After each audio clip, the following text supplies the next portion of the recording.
Welcome back to the show. नाजरीन, बेशुमार callers हमारा लाइन पर इंतज़ार कर रहे हैं। हम बिना वक्त ज़ाया किए हुए कॉल्स का सिलसिला वहीं से शुरू करते हैं जहां पर ब्रेक से पहले रोका था। देखते हैं लाइन पर कौन है। जी फरमाइए। वालेकुम सलाम। जी मोहम्मद आसिम बोल रहा हूँ लंदन से। जी आसिम। जी आपसे एक एडवाइस लेनी थी। मैं ब्रिटिश सिटीज़न हूँ और मेरी वाइफ आई थी स्पाउस वीज़ा पे। ठीक है। तो 3 दिसंबर को उनको 2 इयर्स हो जाएंगे। ठीक है। तो आपसे एडवाइस लेनी थी क्योंकि मैं वैसे फुल टाइम जॉब कर रहा हूँ। ठीक। तो लेकिन हाउसिंग बेनिफिट भी ले रहा हूँ। ठीक है। तो ये पूछना था कि उनके वो अप्लाई करने पर इफेक्ट तो नहीं होगा कोई? ठीक है, आपकी कल का शुक्रिया। बिल्कुल वो आपकी वाइफ के एप्लीकेशन के ऊपर इफेक्ट कर सकता है। इसलिए क्योंकि जब आपने अपनी वाइफ को स्पॉन्सर किया था तो आपने अंडरटेकिंग दी थी कि आप अपनी वाइफ को अकोमोडेट और मेंटेन करेंगे किसी बेनिफिट्स की बिना, मगर आपने हाउसिंग बेनिफिट लेना शुरू कर दिया। मगर आपकी वाइफ का वीज़ा 3 दिसंबर को ख़त्म हो रहा है, तो मेरा यही मशवरा है कि बिल्कुल एप्लीकेशन वीज़ा ख़त्म होने से पहले कर दें और वेट करें डिसीजन का। आपकी कॉल का शुक्रिया। बढ़ते हैं नाज़रीन अगले कॉलर की तरफ। जी फरमाइए। हेलो, अस्सलाम वालेकुम जी। वालेकुम सलाम। सर मेरे सिस्टर इन लॉ जो है ना ये नेशनल है। ठीक है। तो मैंने 2 महीने पहले डिपेंडेंस का वीज़ा अप्लाई किया था। ठीक तो है। जब मैंने पहली मरतबा एप्लीकेशन भेजी थी उन्होंने वापस कर दी थी। मेरा पासपोर्ट नहीं था मेरे पास उस वक्त। ठीक है। तो इसके अलावा उन्होंने कुछ और चीज़ नहीं थी मांगी, सिर्फ पासपोर्ट मांगा था। फिर मैंने पासपोर्ट बनवा के उन्हें दोबारा एप्लीकेशन जमा करवा दी। 2 महीने अब हो गए हैं, उन्होंने कोई एक्नॉलेजमेंट नहीं भेजी।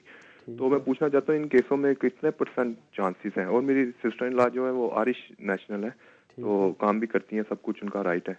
और आपकी एज कितनी है? जी, एज आपकी एज कितनी है? मेरी एज है 32। ठीक है, आपकी कॉल का शुक्रिया। बिल्कुल आपकी sister in law Irish national तो हैं, उनकी बेसिस पे आपको स्टेटा भी मिलेगा अगर तो आप उनके ऊपर डिपेंडेंट हैं और उनके फैमिली मेम्बर हैं। तो अगर तो आपने एप्लीकेशन की है तो बिल्कुल होम ऑफिस को आप रिमाइंडर भेज सकते हैं, या फिर आप होम ऑफिस को फ़ोन करके पूछ सकते हैं कि अभी तक आपको एक्नॉलेजमेंट क्यों नहीं इशू हुई।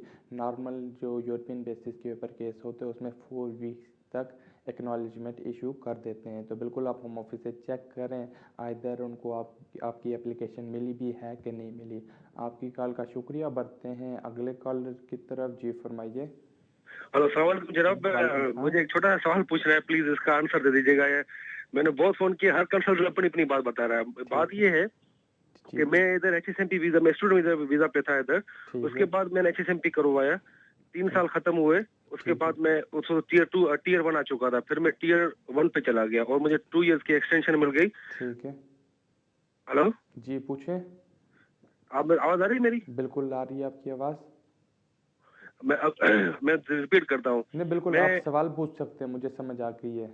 आगे सवाल। अच्छा, तो अभी टीयर अच्छा मेरे 2 साल खत्म होने वाले हैं, मतलब 5 साल इन टोटल खत्म हो जाएंगे मार्च में। अब इश्यू ये है कि मैं इस बीच में पाकिस्तान गया था और मैंने 3 महीने से ज्यादा एक बार स्टे किया हुआ है। अभी 2.5 साल से नहीं गया वो, लेकिन जब लास्ट टाइम गया तो मैं तकरीबन 3 सवा 3 महीने रह के पाकिस्तान में आ गया था। और ऑल टुगेदर मेरे 180 डेज से ऊपर हो चुके हैं, ऑलमोस्ट 210 डेज हो चुके हैं जो मैं आउट कंट्री रहा हूँ। अभी मुझे ये बताया कि 5 साल की कंडीशन क्या है जो आउट ऑफ द कंट्री वाली, जब आप इंडेफिनिट अप्लाई करते हैं तो उसमें आखिर कंडीशन क्या है लोगों की कि इतने अरसे ज्यादा बाहर नहीं रह सकते, और 1 गो वाला जो चक्कर है कि 3 महीने ज्यादा बाहर नहीं रह सकते, आखिर उसकी क्या सदाकत है इसमें? ठीक है, आपकी कल का शुक्रिया। बिल्कुल आप एक दफ़ा ज़्यादा रह चुके हो, टोटल आपका 180 डेज से ज़्यादा बन रहा है, तो बिल्कुल आपके लिए तो ये मशवरा कि आप बिल्कुल अप्लाई करें इंडेफिनेट के लिए। अगर तो हम ऑफिस सिर्फ इसी बेसिस के ऊपर आपकी एप्लीकेशन रिफ्यूज़ करते हैं कि आप जो रेजिडेंसी रिक्वायरमेंट है आप पाकिस्तान में ज़्यादा अरसा रहे हैं, इस बेसिस पे रिफ्यूज़ करते हैं, इसको आप चैलेंज कर सकते हैं कोर्ट से। इस तरह का मैटर अलाउ होने का और आपके फेवर में डिसीजन होने के ज़्यादा अच्छे चांसेस होंगे। तो बिल्कुल आप अप्लाई करें और वेट करें होम ऑफिस के डिसीजन का। आपकी कॉल का शुक्रिया। बढ़ते हैं अगले कॉलर की तरफ। जी फरमाइए। हेलो, अस्सलाम वालेकुम। वालेकुम सलाम। जी मुझे ये पता करना चाहती थी कि मेरे हस्बैंड यहाँ पर आए थे तकरीबन 4 साल पहले, और उन्होंने यहाँ पर स्टडी की थी, और मुझे भी कुछ हफ्ते हुए हैं यहाँ पर आए हुए। और मेरे हस्बैंड के पास ना टीयर 1 PSW है, तो आगे हमको नया वीज़ा चाहिए होगा अगले साल में, तो हमको कौन से ऑप्शन जो है वो हमारे लिए सूटेबल होगी? मुझे और मेरे हस्बैंड दोनों को चाहिए होगा आगे जाने के लिए, तो अगर आप तफसील से बता दें तो मेहरबानी होगी। मैं फ़ोन रखती हूँ, आप ज़रूर टीवी पे तफसील से बताएं कि कौन कौन सी ऑप्शन है। कोई कहते हैं कि दोबारा स्टूडेंट बन जाएं, कोई कहते हैं कंपनी के थ्रू होगा। वैसे मेरे हस्बैंड फुल टाइम जॉब भी कर रहे हैं यहाँ पर। आपकी कल का शुक्रिया। वालेकुम सलाम। आपकी कल का शुक्रिया। बिल्कुल आपके हस्बैंड जिस तरह पोस्ट स्टडी वर्क के ऊपर हैं तो उनके पास काफ़ी लिमिटेड ऑप्शन है। एक ऑप्शन तो ये है कि वो स्टूडेंट के ऊपर दोबारा स्विच करें। दूसरे ऑप्शन ये है कि वो वर्क परमिट Tier 2 के अंडर अप्लाई करें। तीसरे ऑप्शन ये है कि वो Tier 1 के अंदर या तो एंटरप्रेन्योर या इन्वेस्टर की बेसिस के ऊपर अप्लाई करें। तो इसमें ज़्यादा बेहतर ऑप्शन आपके हस्बैंड के लिए ये है कि वो किसी अच्छे से वकील से जाके मिलें, उनको बताएं कि उनके फ्यूचर के प्लान्स क्या हैं, वो किस बेसिस के ऊपर यहाँ पे रहना चाहते हैं। तो वकील सारी चीज़ें कंसिडर करके उनको बताएगा कि उनके लिए बेहतर ऑप्शन कौन सी है। आपकी कॉल का शुक्रिया। नाज़रीन बढ़ते हैं अपने अगले कॉलर की तरफ। जी फरमाइए। हाँ यस। हाँ जी, मेरा क्वेश्चन है कि मैंने स्पाउस वीज़ा अप्लाई करना है। मेरे हस्बैंड को लास्ट मंथ ही इंडेफिनिट स्टे मिली है लॉन्ग रेजिडेंस के ऊपर। ठीक है। तो मैं उनकी PPS डिपेंडेंट, मेरे पास अभी तक वीज़ा है उनका PSW का डिपेंडेंट वीज़ा है 2013 तक, लेकिन क्योंकि मैं उनकी स्पाउस अब वो उनको इंडेफिनिट मिल गई है तो मैं चाहती हूँ स्पाउस अप्लाई करूँ। मैं ACCA पार्ट क्वालिफाइड हूँ। ठीक है। मुझे सबसे इम्पोर्टेंट बात पूछनी है आपसे कि उन्होंने लिखा हुआ है FLRM के अंदर कि आपको कोई इंग्लिश टेस्ट देना पड़ेगा। बिल्कुल ठीक मैं इस है। कंट्री में लास्ट 7 ईयर से और मुझे बहुत अच्छी इंग्लिश बोलनी भी आती है और मैं ठीक है। ACCA पार्ट क्वालिफाइड हूँ। मेरे सिर्फ 3 एग्जाम्स लेफ्ट है। ठीक है। और ACCA की जो फंडामेंटल स्टेज है, ACCA वो कहता है कि जो फंडामेंटल स्टेज मैंने कंप्लीट कर ली है वो UK बैचलर्स डिग्री के इक्विवेलेंट है। ठीक है। अब होम ऑफिस वाले कुछ सही बता नहीं रहे, मैंने उनको फ़ोन किया है। तो आप कहीं मुझे बता सकते हैं कि मैंने ACCA से अपने लेटर्स भी मंगवा लिए और साइड ट्रांसक्रिप्ट मंगवा ली है कि वो जो मेरी इक्विवेलेंसी है क्या वो एक्सेप्ट हो जाएगी जब मैं FLRM भरूंगी और साथ में वो डॉक्यूमेंट्स लगाऊंगी ACCA पार्ट क्वालिफाइड के जो ये कहता है लेटर कि मैं वो इक्विवेलेंट है। बिल्कुल आपकी कॉल का शुक्रिया। बिल्कुल आप अपनी शादी की बेसिस के ऊपर स्पाउस वीज़ा के लिए अप्लाई कर सकती हैं और बिल्कुल आपको किसी किस्म के इंग्लिश टेस्ट की कोई ज़रूरत नहीं है। जब आप अप्लाई करेंगे तो बिल्कुल अपनी जो ACCA की आपकी पार्ट क्वालिफिकेशन है वो, और ज़्यादा बेहतर है आपकी UK नायरिक से सर्टिफिकेट भी मंगवा लें जिसके ऊपर ये कंफर्म हो कि आपकी जो क्वालिफिकेशन है वो इक्विवेलेंट टू UK बैचलर है। उसकी बेसिस पे आप अप्लाई कर सकती हैं। आपको किसी किस्म का इंग्लिश टेस्ट करने की नहीं ज़रूरत होगी। आपकी कॉल का शुक्रिया। नाज़रीन देखते हैं हमारे साथ नेक्स्ट कॉलर कौन से हैं। जी फरमाइए। हेलो जी, मेरे 2 सवाल हैं। पूछें। एक तो मेरे हस्बैंड लेगेसी केस में हैं और उन्होंने उनसे तस्वीरें मांगी हुए को भी 8वां हो गए हैं और अभी तक कोई जवाब नहीं आया उनका कि आपकी तस्वीरें हमें रिसीव हो गई और हम आपको कुछ देते हैं। अब हम ये चाहते हैं कि चलें एटलीस्ट हमें यहाँ पर वर्क की इजाज़त तो दें ना कि हम वर्क कर सकें, काम कर सकें। दूसरा सवाल मेरा ये है कि जब मेरे हस्बैंड को मिलता है, मेरा बेटा ब्रिटिश बॉर्न है, यहाँ का बॉर्न है, उसके पास यहाँ का बर्थ सर्टिफिकेट है। जब मेरे हस्बैंड को मिलता है तो मेरे बेटे को भी स्ट्रेट अवे दे देंगे। उसके बिहाफ पे मदर को क्या स्टेटस देते हैं? मतलब बेटा अगर ब्रिटिश हो गया है, उसका पासपोर्ट हो गया है, हस्बैंड का भी हो गया है इंडेफिनिट, तो फिर वो मुझे मेरे बेटे के बिहाफ पे क्या देते हैं? थैंक यू जी। आपकी कॉल का शुक्रिया। डिपेंड करता है, अभी तो आपके हस्बैंड का मैटर लेगेसी में पेंडिंग है तो पहला तो मेरा यही आपको मशवरा कि आप वेट करें डिसीजन का। आइदर होम ऑफिस उनको लेगेसी के अंदर इंडेफिनिट देता है कि नहीं देता। अगर तो देता है तो बिल्कुल फिर आपका भी स्टे रेगुलाइज हो सकता है, आपके बेटे का भी हो सकता है, मगर ये नहीं होगा कि जिस दिन आपके हस्बैंड को इंडेफिनिट मिले तो बेटे को ऑटोमेटिकली ब्रिटिश पासपोर्ट मिल जाएगा। डिपेंड करता है आइदर होम ऑफिस लेगेसी के अंदर उनके साथ आपके बेटे को भी कंसीडर कर रहे हैं कि नहीं कर रहे।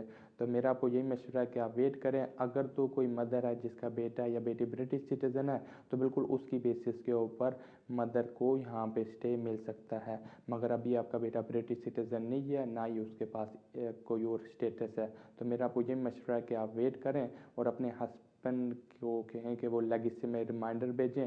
होम ऑफिस को रिमाइंड करा सकते हैं कि उनके केस के ऊपर डिसीजन करें। अगर डिसीजन नहीं करते तो वो अप्लाई कर सकते हैं वर्क की परमिशन के लिए। आपकी कॉल का शुक्रिया। नाज़रीन बढ़ते हैं हम अपने अगले कॉलर की तरफ। जी फरमाइए। वालेकुम सलाम। देखिए मैं यहाँ पे 7 साल से हूँ। मेरा वर्क परमिट था। अब लास्ट मंथ मेरा कंपनी का लाइसेंस जो है कैंसिल हो गया। ठीक है। तो मेरा वर्क परमिट भी उस हिसाब से कैंसिल हो गया है। तो अब मुझे फर्दर क्या करना चाहिए? क्या मैं ह्यूमन राइट बेस पे अपील कर सकता हूँ कि मेरी फैमिली भी यहाँ पे मौजूद है? ठीक है, आपकी कॉल का शुक्रिया। बिल्कुल जिस तरह आपका जो एम्प्लॉयर है उनका लाइसेंस कैंसिल हो गया है तो बिल्कुल नॉर्मली आपके पास 28 डेज़ का टाइम होता है। अगर तो आप किसी और एम्प्लॉयर को ढूंढ लेते जिनके पास लाइसेंस होता है तो बिल्कुल उनकी बेसिस पे अप्लाई कर सकते हैं। अगर तो आपको कोई और एम्प्लॉयर नहीं मिलता तो फिर आप ह्यूमन राइट की बेसिस के ऊपर, अपनी रेजिडेंसी की बेसिस के ऊपर, फैमिली की बेसिस के ऊपर एप्लीकेशन कर सकते हैं। उसके लिए आपके लिए बेहतर यह है कि आप किसी अच्छे से वकील से जाके मिलें। आपकी कॉल का शुक्रिया नाज़रीन। बढ़ते हैं हम अपने अगले कॉलर की तरफ। जी फरमाइए। जी नाज़रीन, लगता है ये कॉल ड्रॉप हो गई है। हम बढ़ते हैं नेक्स्ट कॉलर की तरफ। जी फरमाइए। हेलो जी हेलो। जी फरमाएं। हाँ जी, मैंने एक क्वेश्चन करा था। मेरे कजन ने EA2 एप्लीकेशन डाली थी, 3 महीने हो गए हैं। ठीक है जी, तो लेकिन एक एक्नॉलेजमेंट आ गया था 1 वीक के बाद, उसके बाद अभी तक कोई भी जवाब नहीं आया। 3 महीने से भी थोड़ा सा ऊपर हो गया, और वो स्टूडेंट था और लीगल था जिस वक्त उसने एप्लीकेशन की थी। तो कुछ जो एप्लीकेशन है, मतलब उन्होंने उस वक्त काम की भी इजाजत नहीं दी, सर्टिफिकेट ऑफ एप्लीकेशन जो आता है उसमें। तो पूछना ये था कि आजकल क्या प्रोसेस है, कितना टाइम लगा रहे हैं, और मतलब इनलीगल काफी लड़के हैं जिन्होंने की है तो उनकी तो बड़ा जल्दी आ गया, लेकिन ये तो लीगल था। तो ये कैसे, आई मीन आप क्या सोचते हैं कि क्या वेट करें या उनको कोई रिमाइंडर लिखें? ठीक है, आपकी कॉल का शुक्रिया। पहली बात, आपके फ्रेंड को मैंडेटरी था कि होम ऑफिस काम की परमिशन देते, क्योंकि जब उन्होंने एप्लीकेशन की थी तो वो उनके पास वैलिड वीज़ा था। और नॉर्मल होम ऑफिस के ऊपर ऑब्लिगेशन है कि वो यूरोपियन बेसिस के ऊपर जो एप्लीकेशन हो उनको 6 मंथ्स के अंदर अंदर डिसीजन करें। जिस तरह आपने मुझे बताया कि इसमें अभी सिर्फ आपको 3 माह हुए, तो बेहतर है आप और थोड़ा वेट करें। होम ऑफिस को रिमाइंडर भेज सकते हैं, मगर होम ऑफिस इनकी केस के ऊपर विदिन 6 मंथ्स एप्लीकेशन के ऊपर डिसीजन करेगा। आपकी कॉल का शुक्रिया। बढ़ते हैं अगले कॉलर की तरफ। जी फरमाइए। जी फरमाएं। हेलो, अस्सलाम वालेकुम। वालेकुम सलाम। जी, मेरा नाम समीर है। तो मैंने आपसे एक सवाल पूछना था। बिल्कुल पूछें। जी, और मैं शादी करके इधर आया था, तो जनवरी में मेरा 2 साल का जो वीज़ा होता है वो ख़त्म हो रहा है। ठीक है। तो वो मेरी वाइफ जो है वो डिसेबल है। ठीक है। तो मैंने जब आया था 1 साल काम किया, उसके बाद काम नहीं किया, तो अभी उसका वो कैरर रूम है। ठीक है। तो उसके लिए वो भेजना चाहता हूँ, कोई इतराज़ तो नहीं करेंगे? ठीक है। और अभी मेरा बेबी भी है एक। अकोमोडेट कौन कर रहा है? जी, आपको अकोमोडेट कौन कर रहा है? आप काम कर रहे हैं कि नहीं कर रहे? नहीं, जब मैंने पहले 1 साल काम किया तो उसके वो है मेरे पास वेज स्लिपें वगैरह है। उसके बाद मैंने काम नहीं किया, फिर वो बीमार थी, उसके लिए घर पर ही रहूं।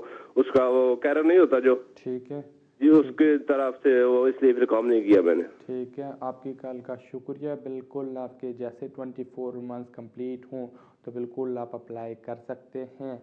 इंडेफिनेटली आपको यही मेजरली इस्टेब्लिश करना पड़ेगा कि थ्रू आउट लास्ट 2 ईयर्स आप यहाँ पे अकोमोडेट और मेंटेन हुए किसी बेनिफिट्स के अलावा, और आपका और वाइफ का जो रिलेशनशिप है वो सबसाइडिंग है। आपकी कॉल का शुक्रिया। बढ़ते हैं अगले कॉलर की तरफ। जी फरमाइए।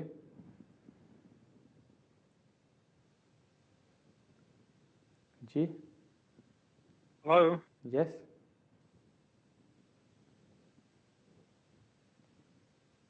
हेलो। जी फरमाइए। हेलो, अस्सलाम वालेकुम। वालेकुम सलाम।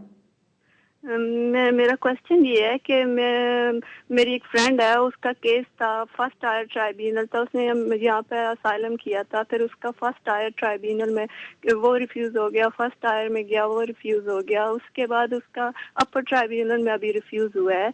तो वो उसके सोलिसिटर ने उसे कहा था कि जब आपका अपर ट्राइब्यूनल में रिफ्यूज़ भी हो जाता है आजकल, तो वो ना हाई कोर्ट में जाके तो उसका वो फैसला करते हैं, 50% चांस होते हैं। तो अभी उनके सोलिसिटर ये कहते हैं कि नहीं, वो जब तक रिमूवल लेटर ना आए तो हाई कोर्ट में नहीं जा सकते हैं। तो आप प्लीज़ मुझे मेरा जवाब दीजिएगा जब मैं फ़ोन बंद कर लूँ, क्योंकि आपकी आवाज़ इतनी क्लियर नहीं आ रही है। तो आप मुझे ये बताएं कि रिमूवल लेटर के बाद ही हाई कोर्ट में जाते हैं या उससे पहले भी उसको चैलेंज कर सकते हैं हाई कोर्ट में? Thank you very much. ठीक है, आपकी कॉल का शुक्रिया। बिल्कुल आपकी फ्रेंड जो अपर ट्रिब्यूनल का डिसीजन है उसको हाई कोर्ट में चैलेंज कर सकती है। उनको किसी रिमूवल ऑर्डर की वेट की नहीं ज़रूरत, वो किसी अच्छे से वकील से जाके मिले और उनको अपने सारे डॉक्यूमेंट्स बताएं, तो वकील देख के बताएगा कि आइदर अभी मेरिट्स हैं इसको हाई कोर्ट में चैलेंज के या नहीं है। तो बिल्कुल आप किसी अच्छे वकील से मिल सकते हैं और आप कि फ्रेंड इसको चैलेंज कर सकती हैं। आपकी कॉल का शुक्रिया नाज़रीन। बढ़ते हैं हम अपने नेक्स्ट कॉलर की तरफ। जी फरमाइए। जी अस्सलाम वालेकुम। वालेकुम सलाम। जी मैं मोहम्मद खान बोल रहा हूँ बर्मिंघम से। मैं एक सवाल पूछना चाहता हूँ। पूछें। पिछले साल इस जनवरी फरवरी मैंने अपने पेरेंट्स के लिए स्पॉन्सर भेजा था। ठीक है। तो वो रिफ्यूज हो गया था और अप्रैल में चला गया था। तो अभी उनका माइंड भी चेंज हो गया था। अभी मैं ये करना चाहता हूँ कि दोबारा वो अप्लाई करना चाहता हूँ। तो मैं ये पूछना चाहता हूँ कि वो पेपर स्टिल वैलिड हैं या दोबारा बनवाने पड़ेंगे। ठीक है। आपकी कॉल का शुक्रिया खान साहब। बिल्कुल, पहली बात, अगर तो अभी भी मैटर अपील में पेंडिंग है तो मेरा यही मशवरा है कि आप अपील को प्रोसीड करें। अगर आप फिर भी फ्रेश एप्लीकेशन भेजना चाहते हैं तो बिल्कुल भेज सकते हैं, मगर आपको अप टू डेट पेपर लेने पड़ेंगे, क्योंकि जब हमने पहले अप्लाई किया था तब आपने पुरानी बैंक स्टेटमेंट्स दी होंगी, पुरानी पे स्लिप्स या पुरानी प्रूफ ऑफ एम्प्लॉयमेंट दिया होगा। अभी जब अप्लाई करें तो बिल्कुल फ्रेश एविडेंस आपको प्रोवाइड करना पड़ेगा, अप टू डेट डॉक्यूमेंट्स भेजने पड़ेंगे। आपकी कॉल का शुक्रिया नाज़रीन। बढ़ते हैं हम अपने नेक्स्ट कॉलर की तरफ। जी फरमाइए। हेलो जी, अस्सलाम वालेकुम। मेरा नाम नजीबुल्लाह है। मैंने 2007 में असाइलम किया था और उसके बाद मुझे 2 साल के बाद मतलब रिफ्यूजी स्टेटस मिला था। ठीक है। जो टोटल मैंने फैमिली दिया था ना केस में तकरीबन 6-7 आदमी था। तो क्या मेरा सवाल यही है कि मेरा जो माँ बाप और सिस्टर था ना, वो 1 साल के बाद मतलब जब मैंने केस दिया ना, तो उनका कोई पता नहीं मतलब जिंदा है या नहीं है। और 2-3 भाई जो है ना मेरे साथ वो रह गया, तो मैंने केस में दिया हुआ है। तो क्या अगर मैं उनको अभी मेरा वाइफ के साथ लेकर आऊँ तो उसके लिए मुझे क्या करना पड़ेगा, मतलब काम शो करना पड़ेगा या नहीं? ठीक है, आपकी कॉल का शुक्रिया। बिल्कुल आपको काम शो करना पड़ेगा, आपको बताना पड़ेगा कि जब वो यहाँ पे आएंगे आप उनको अकोमोडेट और मेंटेन करेंगे। नाज़रीन, बढ़ते हैं हम अपने अगले कॉलर की तरफ। जी फरमाइए।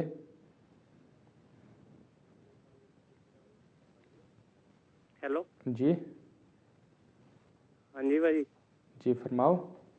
हाँ जी, मैं पूछना चाहना कि जिदा कि मैं मेरी वाइफ ब्रिटिश है। ठीक है। मेरे बच्चा बेबी होया ते मैं आने निकल आई थे। ठीक है।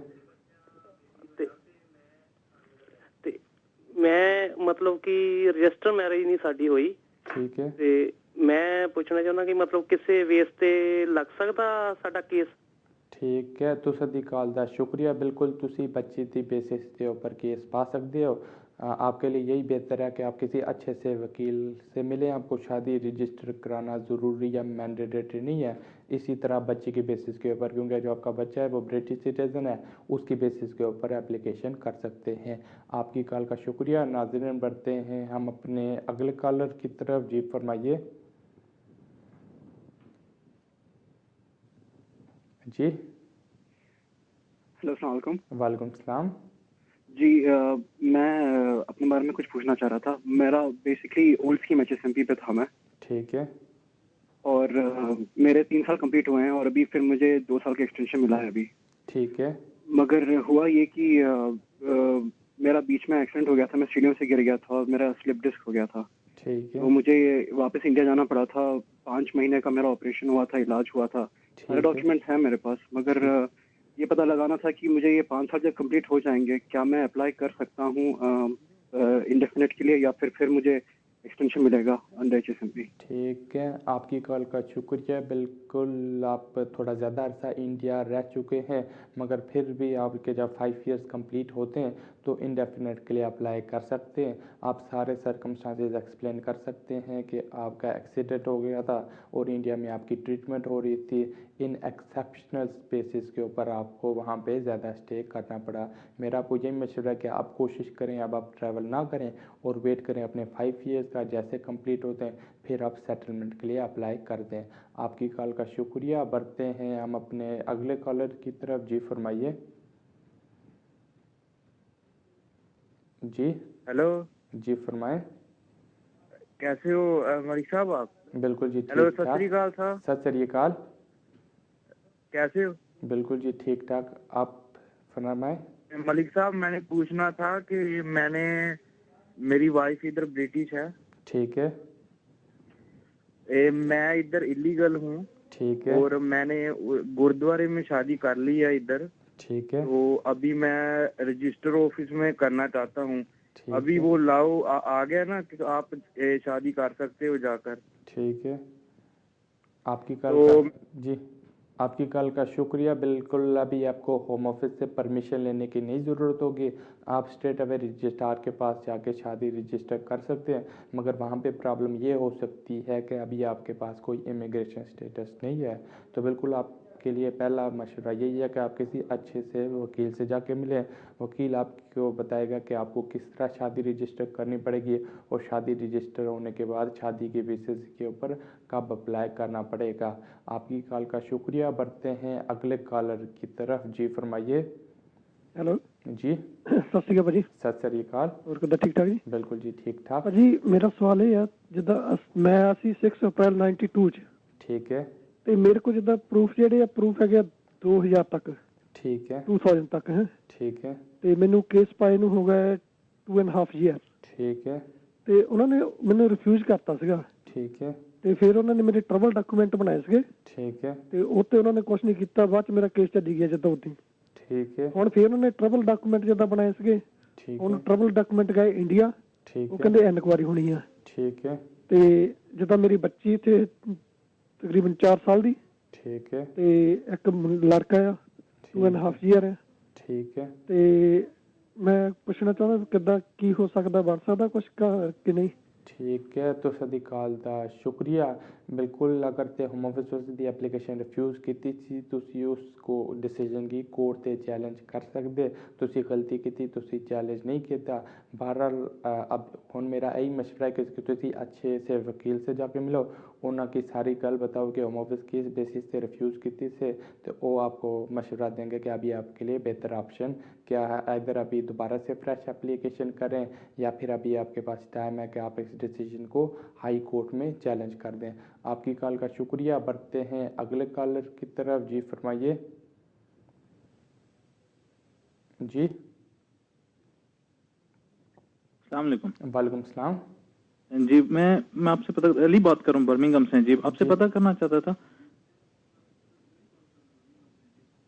जी पूछें। मेरी बाजी ने स्पॉन्सर किया था मेरे पेरेंट्स को, तो उनका विजिट वीजा लगा था अपील के ऊपर। ठीक है। तो उन्होंने लेटर लिखा था इस्लामाबाद एम्बेसी वालों ने कि आप अपने डॉक्यूमेंट्स हैं वो पासपोर्ट जमा करवा दें। ठीक है। तो वो उस वक्त जमा नहीं करवा सके थे। तो मैं पूछना चाहता था कि वो जो लेटर उन्होंने लिखा था वो अभी वैलिड है या उनको नए सिरे से अप्लाई करना पड़ेगा। ठीक है। वो कितना अर्सा हो गया उसको? आपकी कॉल का शुक्रिया। डिपेंड करता है कि कब अपील अलाउ हुई थी और कब ब्रिटिश हाई कमीशन इस्लामाबाद ने आपके पेरेंट्स को लेटर लिखा था। तो बिल्कुल वो वहाँ पे ब्रिटिश हाई कमीशन से डायरेक्ट कांटेक्ट कर सकते हैं, उनको बता सकते हैं कि किस वजूहात की बेसिस पे वो पहले डॉक्यूमेंट जमा नहीं कर सके और उनसे रिक्वेस्ट कर सकते हैं कि वो इनको एक और अपॉइंटमेंट दे दें जिसके ऊपर वो जाके अपने पासपोर्ट जमा कराएं। आपकी कॉल का शुक्रिया। बढ़ते हैं हम अपने अगले कॉलर की तरफ। जी फरमाइए। हेलो अस्सलाम वालेकुम। वालेकुम सलाम। जी मैं दोबारा कॉल आपको कर रही हूँ। मेरा क्वेश्चन था, मैं सबसे पहले कॉलर थी अपनी फ्रेंड के बारे में। उनके 2 बेबीज हैं और एक जो है स्कूल गोइंग 11 years है और एक 3 years है। और उन्होंने एक एप्लीकेशन की थी 2008 में जो रिफ्यूज हो गई थी। उसके बाद उन्होंने कुछ नहीं की। जो उनका वकील है उनको बोलते जब 7 year कंप्लीट हो फिर आप एप्लीकेशन करो, जबकि आप मुझे आंसर दे दीजिए। ठीक है। आपकी कॉल का शुक्रिया। बिल्कुल जो 7 years वाली चिल्ड्रन कंसेशन पॉलिसी वो 2008 में होम ऑफिस ने विड्रा कर दी थी, मगर उसके बाद हाई कोर्ट में कोर्ट ऑफ अपील में केसेस गए हैं जिसमें डिक्लेयर ये हुआ है कि अगर तो कोई फैमिली यहाँ पे 7 years कंप्लीट करे तो बिल्कुल होम ऑफिस के ऊपर एप्लीकेशन है कि उनको यहाँ पे स्टे दे। तो उनके लिए बेहतर ऑप्शन ये है कि वो किसी अच्छे से वकील के पास जाएं, उनको सारा पेपर वर्क दिखाएं कि 2008 में किस बेसिस के ऊपर अप्लाई किया था और आगे उन्होंने अपील की या क्या एक्शन किया, होम ऑफिस ने क्या कोई एक्शन किया, इनको रिमूवल इशू की कि नहीं की। तो बेहतर है आप किसी अच्छे से वकील के पास जाए अपना सारा पेपर वर्क लेके, तो वकील बताएगा कि उनके लिए बेहतर ऑप्शन क्या है। नाज़रीन, यहीं तक था आज का शो। आपके सामने जितनी ज़्यादा कॉल्स ले सकता था ली, फिर भी अगर किसी की कॉल ना मिल सकी हो तो बिल्कुल अगले हफ्ते अगले सैटरडे 4 बजे फिर यहीं पर हूँगा। तब तक के लिए मुझे इजाज़त दीजिए। रब रखा।